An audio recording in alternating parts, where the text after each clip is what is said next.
Nós vamos começar. Eu, se calhar, vou-me levantar, desculpem, estou mais à vontade para apresentar. Eu gostava só de começar por agradecer à Fundação a oportunidade de fazermos este estudo, até porque eu acho que é um tipo de estudo que permite, muitas vezes, agregar algum trabalho feito, por exemplo, ao longo de vários anos e depois comunicá-lo de uma forma que muitas vezes nós não temos essa oportunidade. Eu acho que nós tentamos fazer isso por um lado, mas também tentamos depois estar um bocadinho na fronteira, em termos, pelo menos, de que o debate avance com dados recentes. Foi isso que nós tentamos fazer. Portanto, isto é um trabalho em que eu e o Miguel participamos, mas é um trabalho de 6 pessoas, de facto, e é um trabalho que reúne 3 universidades que se agregaram, digamos assim, ali com a ajuda do CIPES, como um centro que acaba por unir estes esforços também.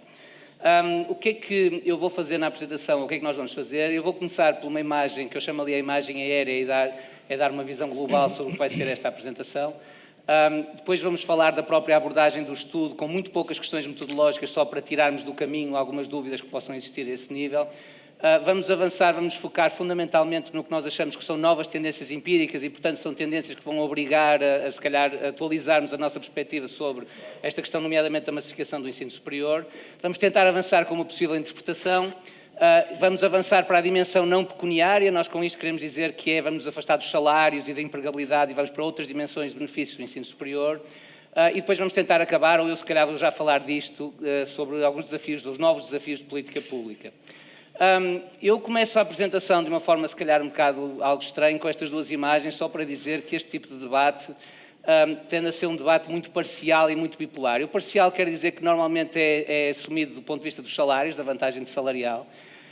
E quando quer dizer bipolar é que muitas vezes se passa destes dois extremos. Eu sempre que posso utilizar aquela imagem do início, eu utilizo, que há aquele entusiasmo, digamos assim, à saída do curso, uma espécie de um entusiasmo que pode ser de alguma maneira desmedido, mas rapidamente o debate se passa para o que no debate internacional é esta ideia de que os licenciados estão todos a fazer trabalhos de café e estão todos deprimidos e a querer basicamente fazer mal o seu trabalho. É um bocado esta imagem que eu queria lançar.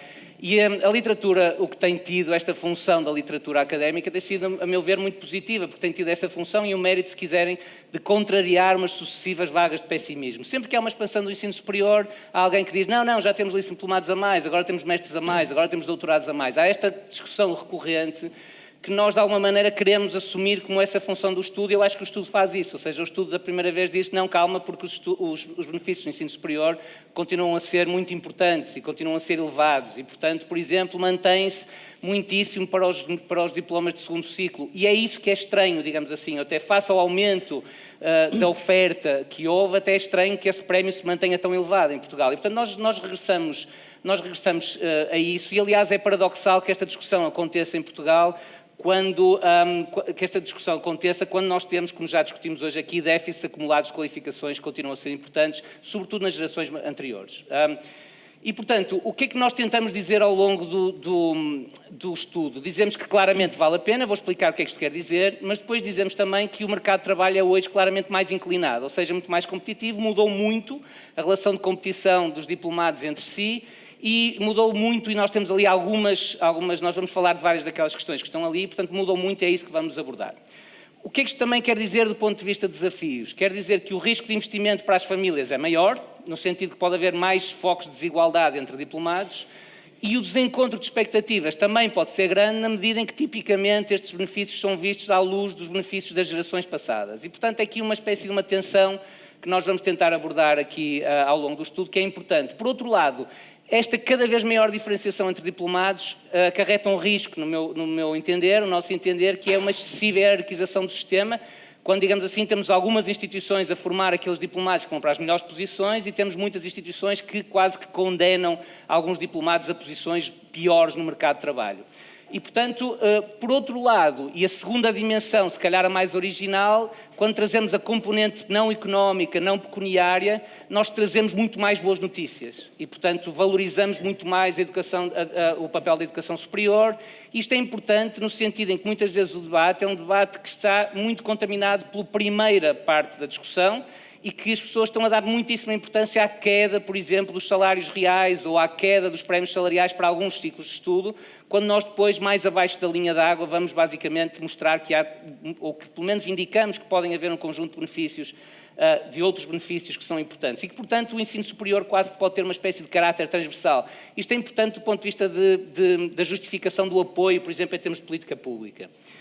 Eu vou ter uma apresentação com bastantes dados e, portanto, eu não vou perder demasiado tempo em cada um dos gráficos, mas a primeira ideia em termos de abordagem é dada por este slide, que é a ideia de que tipicamente nós dividimos isto, se quiserem, entre benefícios pecuniários por um lado ou não pecuniários e benefícios coletivos ou individuais. E, portanto, a ideia do gráfico é simplesmente dizer que tipicamente nós falamos de alguns destes benefícios muito do que está à tona d'água, o que é mais visível, que são os salários, e eu até acho que fui demasiado otimista ao pôr ali as externalidades salariais tão acima d'água. Digamos assim, há aqui dimensões coletivas que são menos discutidas, mas depois há todo um conjunto de tópicos que nós abordamos no estudo, que estão tipicamente mais abaixo da linha d'água, quer dizer, menos visíveis, e que de alguma maneira são muito importantes para perceber os reais benefícios do ensino superior. E, portanto, é essa a nossa abordagem, de tentar passar apenas daquele quadrante ali onde se fala de salários como um retorno individual para outro tipo de retornos coletivos e inclusivamente, também não pecuniários.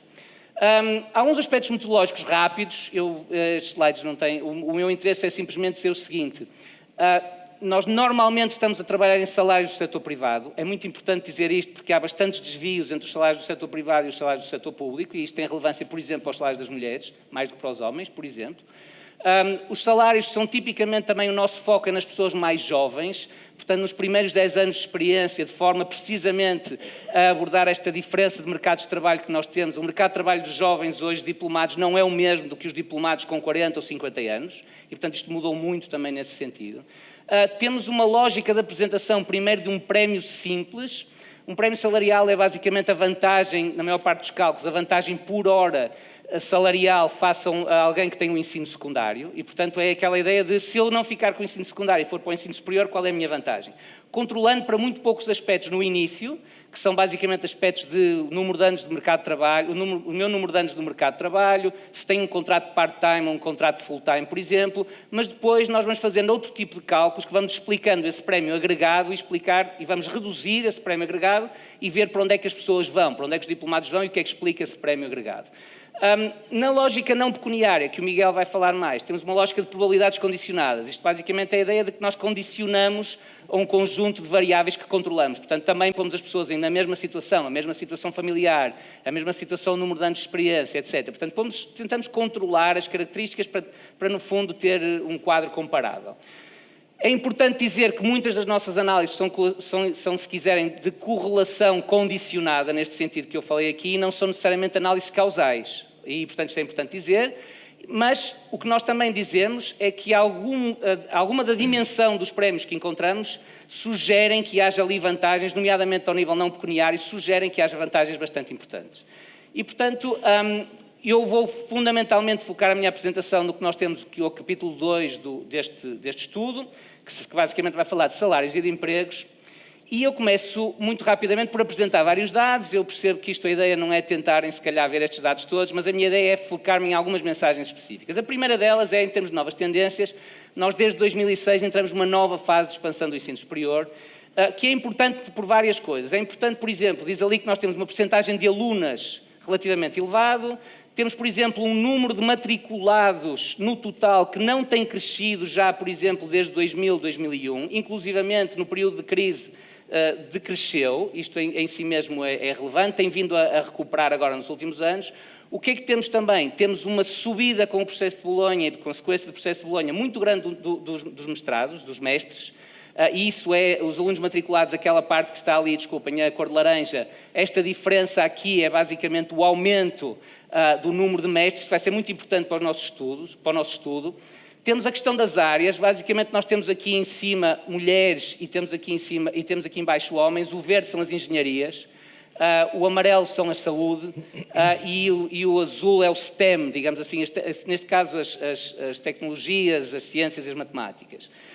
E, portanto, temos umas diferenças de género também nos matriculados que continuam a ser muito importantes. E, por outro lado, ali o que nós queremos mostrar é que aquilo é a percentagem de mestres na população estudantil entre os trabalhadores do setor privado. Portanto, nós temos já acima de 30% de pessoas das mais jovens que têm já um mestrado hoje no mercado de trabalho, mas, por exemplo, em termos de matriculados, peço desculpa, de mestrado, estamos a chegar aos 20% no caso dos homens, desculpem, que eu estava a dizer os 30% nos matriculados. No caso do mercado de trabalho já temos perto de 1 em 5, ou que começamos a chegar no caso dos homens, do setor privado. Curiosamente as mulheres são menos, porque tipicamente vão mais para o setor público. E, portanto, há aqui também esta diferença que é importante. E, portanto, há estas tendências que, se quiserem, estão sempre, que se vão manter, que eu acho que são importantes para a interpretação dos dados que vamos mostrar a seguir. O que é que este período é? Este período é um período de quebra de salários reais. Nós o que temos ali é os salários mensais por nível de escolaridade, temos os salários em vários pontos da distribuição. Mas o que nós temos basicamente ali é, a partir daqui, 2009, 2010, há uma quebra muito grande, muito concentrada no tempo. E esta quebra de salários reais é importante no sentido em que, por exemplo, um aumento do prémio salarial, que é o que eu dei ali, pode corresponder a uma quebra menos acentuada. Portanto, a ideia é, eu vou utilizar já no slide a seguir a ideia de um paraquedas, nós podemos dizer nós estamos a cair, o nosso salário está a cair, mas menos. Isto é importante do ponto de vista da discussão pública, porque quando nós dizemos a alguém que inclusivamente estava à espera de ganhar 1.300 ou 1.400, que agora ganha menos 100 euros ou menos 200 euros, esta pessoa pode dizer, ok, o prémio salarial é ótimo, mas eu estou a sentir isto na pele. Mas também é a nossa função dizer calma, porque a alternativa seria não ter essa formação superior e eventualmente estar a ganhar muito menos, não é? No caso, eventualmente, por exemplo, dos mestrados. O que é curioso? Isto é claramente, o que nós temos aqui neste gráfico ou nestes gráficos temos salários mensais e salários horários, mas o que nós temos é dados, o mesmo dado, mas entre o primeiro ano de experiência no mercado de trabalho, o segundo ano, o terceiro ano, o quarto ano e o quinto. O que é interessante? É mostrar que a diferença é toda de 2010 para 2015, é uma diferença na crise, digamos assim, e acontece desde logo na introdução do mercado de trabalho. Isto em si é surpreendente, ou seja, nós não temos, por exemplo, nem sequer uma recuperação ao longo dos primeiros 5 anos, temos um efeito que se mantém nos primeiros 5 anos e acontece logo à entrada no mercado de trabalho. E, portanto, esta quebra de salários reais é relativamente importante também para ter, digamos assim, na cabeça ao interpretar as próximas tendências. A terceira tendência, que é se calhar um dos resultados principais do estudo, é esta ideia, o que nós temos aqui é a ideia de um prémio salarial para pós-graduados. O que nós chamamos pós-graduados, a partir de agora, será basicamente um mestre ou um doutorado. Mas a maior parte dos casos que nós vimos são mestres e, portanto, nós basicamente estamos a falar de mestres. O que é que nós temos ali? Temos o prémio salarial para o primeiro ciclo, homens e mulheres, e é engraçado que ele cai para os dois. É também engraçado que ele se mantenha em níveis muito elevados para os mestrados, mas, por exemplo, isto não seja tão verdade para as mulheres. E, portanto, há novas desigualdades salariais que estão a começar a aparecer, que nós também abordamos no estudo como digamos assim, um tema relevante para o futuro. Por exemplo, repetindo o mesmo gráfico em termos de anos de experiência, mais uma vez a quebra acontece logo, e acontece logo nos primeiros anos de experiência no mercado de trabalho. E depois também não há recuperação. E, portanto, isto em si mesmo é também relevante. E depois há outra questão que é mais surpreendente, que eu não pus aqui por facilidade, digamos assim, de comunicação. É que esta vantagem dos mestrados face aos primeiros ciclos acontece ao longo de toda a distribuição. O que eu quero dizer com isto é, quer para os mestres que são pior pagos, quer para os mestres que estão na mediana e quer para os mestres que estão no percentil mais acima.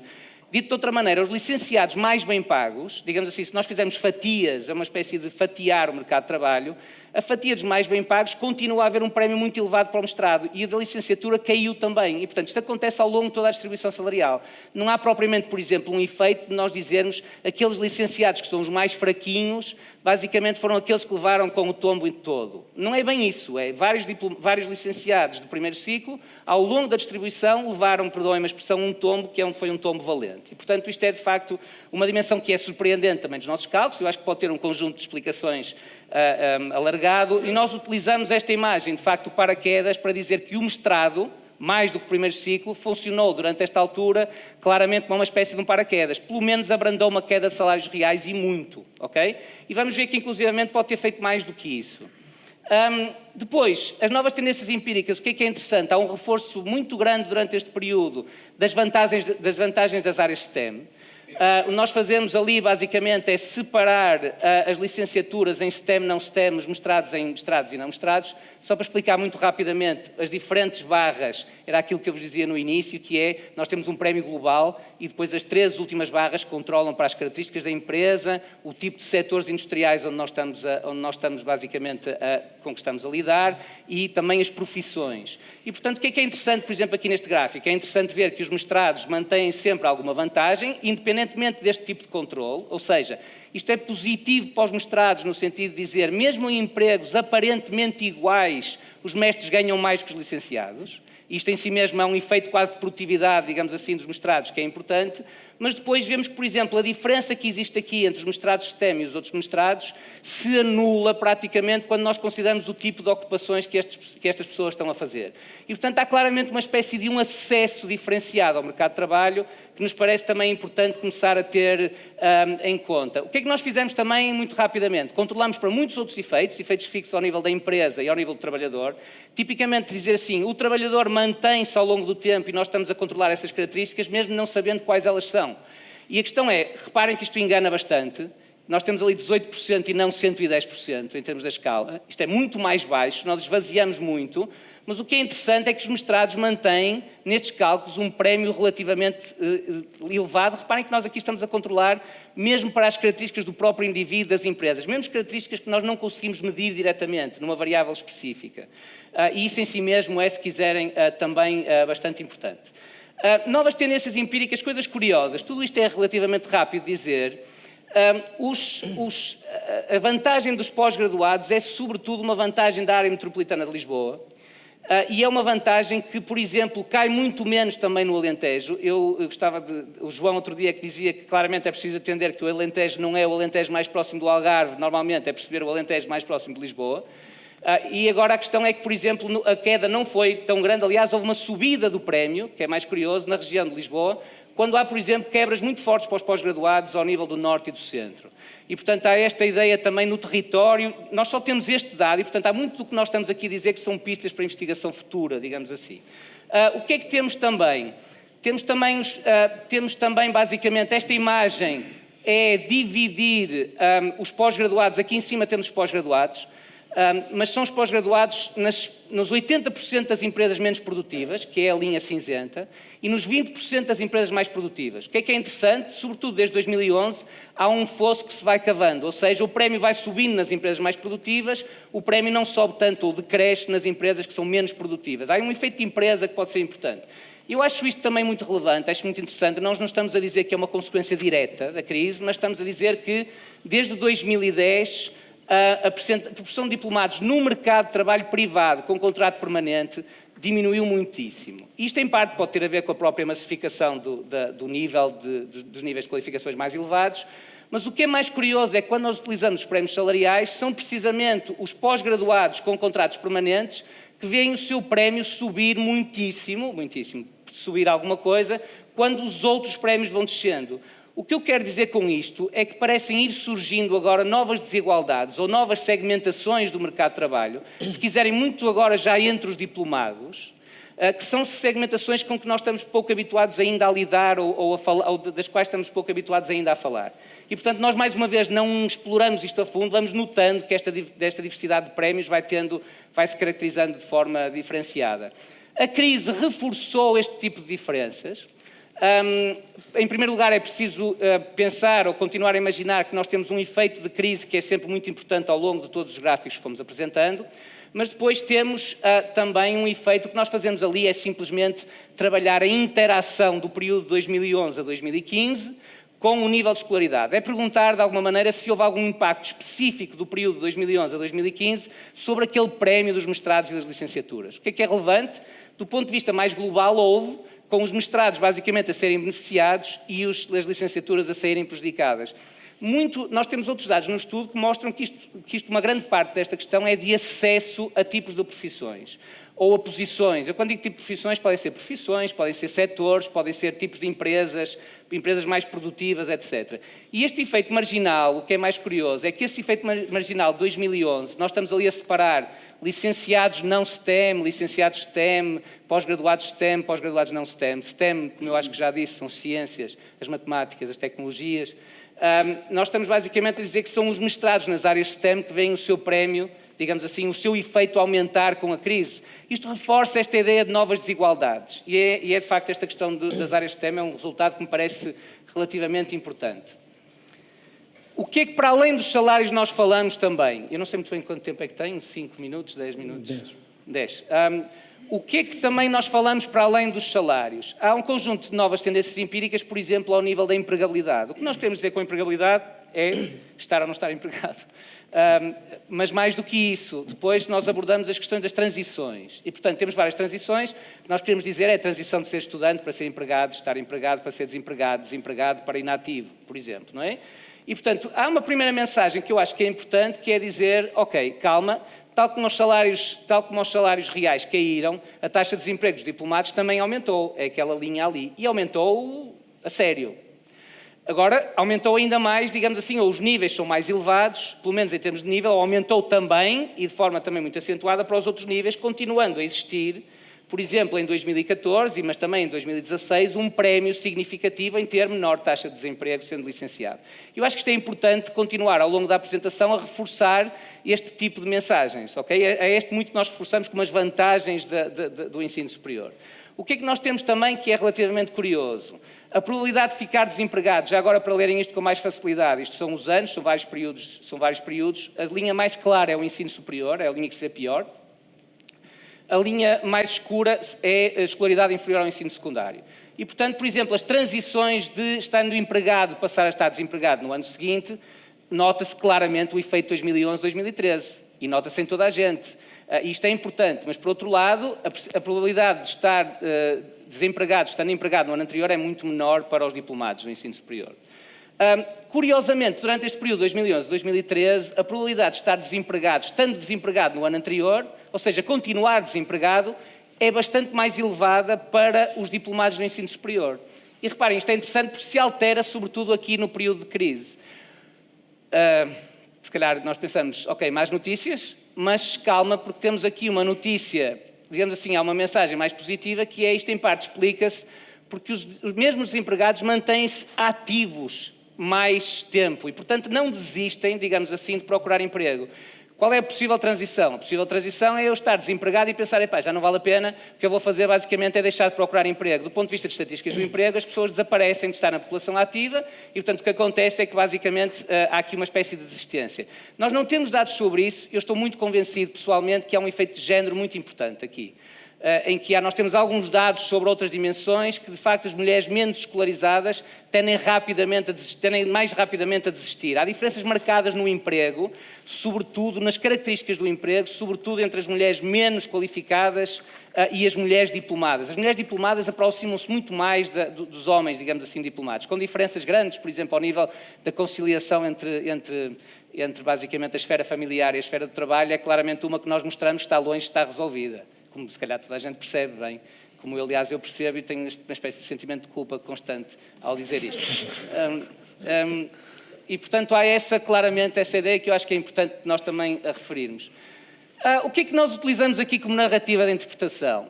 Nós utilizamos esta figura do escorrega e eu acho importante porque tem aqui uma parte séria, não é só para mostrar o escorrega, mas basicamente esta ideia deste gráfico que nós temos ali é uma percentagem de antigos diplomados com uma percentagem de recém-diplomados, ou seja, cada um daqueles pontos é uma profissão. Uma profissão é uma ocupação num determinado setor.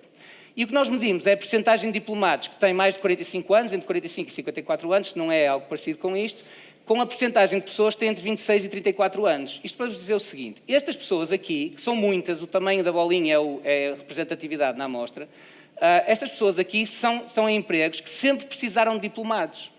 Um médico sempre foi basicamente médico, sempre precisou de um curso de medicina para ser médico. E várias outras profissões.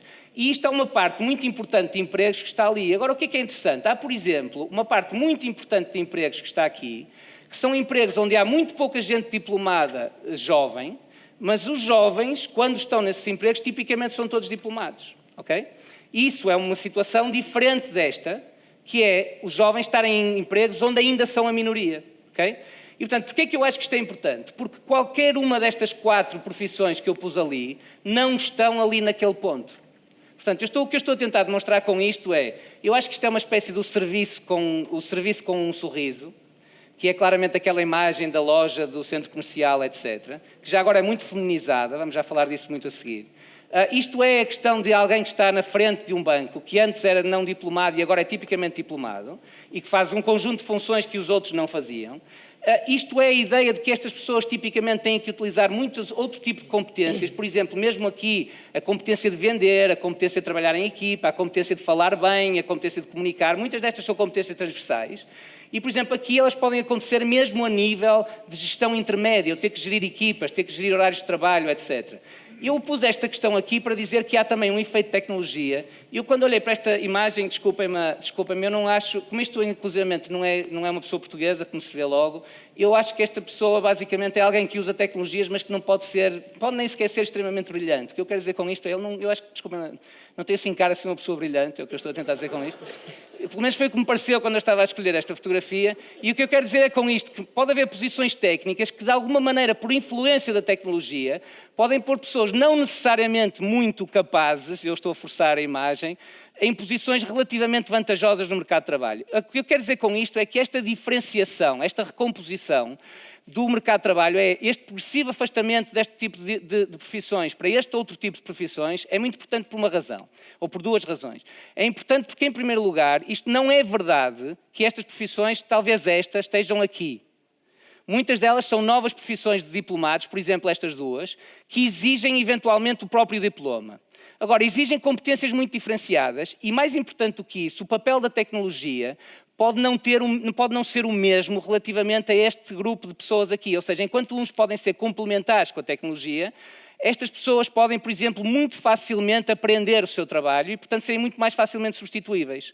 E, portanto, esta ideia de que existem novas competições dentro do mercado de trabalho, pelo acesso a posições diferentes, parece-me importante, até porque, como vimos anteriormente, vimos que alguém que tem um bom emprego do início pode aguentar um prémio salarial muito elevado. O que eu acho que estou convencido é que há oportunidades de formação de conhecimento nas empresas que vão divergir muito entre este tipo de ocupações. E, portanto, há aqui vantagens, inclusivamente vai haver aqui uma vantagem de género, ou seja, isto não é linear do ponto de vista de ciclo de estudo, não é linear do ponto de vista de posição competitiva e não é linear deste ponto de vista que eu estava a falar de substituibilidade. E acho que é isto que explica que existam novas tendências empíricas também em termos de desigualdades de género. Muito rapidamente, o que nós mostramos aqui, dito de uma forma simples, isto é o rácio dos salários entre as mulheres e os homens, o que quer dizer que andar para baixo é mau para as mulheres. E, portanto, o que nós estamos a dizer, basicamente, é que também ali a partir dos 2010, 2011, há uma quebra dos salários comparados das mulheres face aos homens, há um aumento do hiato salarial de género, ok? E, portanto, isto existe, é menos verdade nos menos bem pagos, são diversos pontos da distribuição, e estes aqui são os de topo da distribuição. O que é que nós mostramos também? Mostramos também, isto é, percentagem de mulheres entre os diplomados, taxa de feminização dos empregos diplomados e a percentagem de pós-graduados, e há quase que ali uma correlação negativa. É interessante que os empregos onde existam mais pós-graduados são empregos pouco feminizados. E, portanto, há novas segregações, digamos assim, no mercado de trabalho. Portanto, há novas fontes de segregação ocupacional que eu acho que o mestrado não eliminou. E, portanto, este é um tópico de estudo em que nós estamos a trabalhar. Portanto, há aqui, de facto, um foco novo de possíveis novas desigualdades que advêm destas escolhas, das áreas, mas de ir para mestrado, não ir para mestrado, etc. E o que nós mostramos aqui, de um cálculo mais complicado, e que a minha mensagem será apenas a seguinte, isto é o salário relativo de um homem pós-graduado STEM face a um homem, que é esta linha 0, de um homem STEM com relação a um homem não STEM. E, portanto, nós mostramos o quê? Que há uma grande vantagem dos homens STEM, mas quando nós controlamos, que é este efeito, quando nós controlamos para efeitos de composição, o emprego, as características da empresa, o setor, várias características, a região, etc., aquele prémio decresce muito. e mais mantém-se estável, ou seja, grande parte desta diferença, que é uma diferença mesmo de género, que é os homens STEM a ganharem mais do que as mulheres, desaparece com efeitos de recomposição. O que eu quero dizer com isto é que a integração no mercado de trabalho é muito importante e parece estar a ser feita de forma diferenciada entre homens e mulheres e homens graduados, desculpem, pós-graduados e não graduados. Eu penso que estou mesmo a acabar. O que é que eu acho que é isto?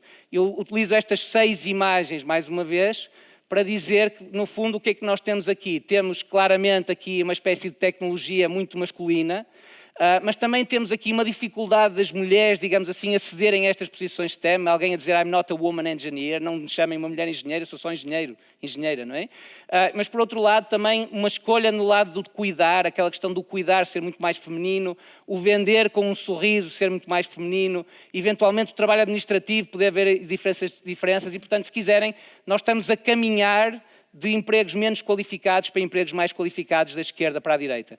E, portanto, eu acho que este tipo de nova interpretação, de tentar perceber estes efeitos de recomposição, são muito importantes para perceber agora, se quiserem, o plano muito mais competitivo entre diplomados.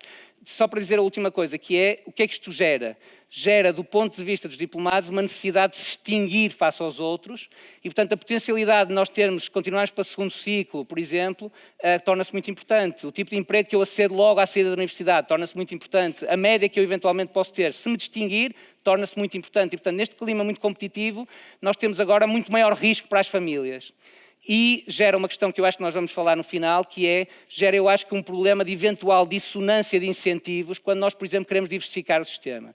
A ideia é, se nós queremos diversificar o sistema fazendo, por exemplo, cursos mais curtos, nós fomos mostrando, eu não estou a dizer que isto não é uma hipótese, não estou a falar contra a hipótese, mas estou a dizer que podemos ter este problema, que é dizer assim, cuidado, porque neste momento os prémios elevados são prémios sobretudo para os percursos longos, para os percursos tradicionais, etc. E, portanto, quando alguém tem que escolher para o seu filho, a pessoa ficar de alguma maneira afastada desse topo automaticamente quando escolhe um curso, eu acho que isto é difícil de fazer do ponto de vista da família. Eu acho que se fosse meu filho eu era capaz de dizer, pá, quem não arrisca não petisca, digamos assim. Eu acho que vamos tentar, vamos forçar estes 5 ou 7 anos.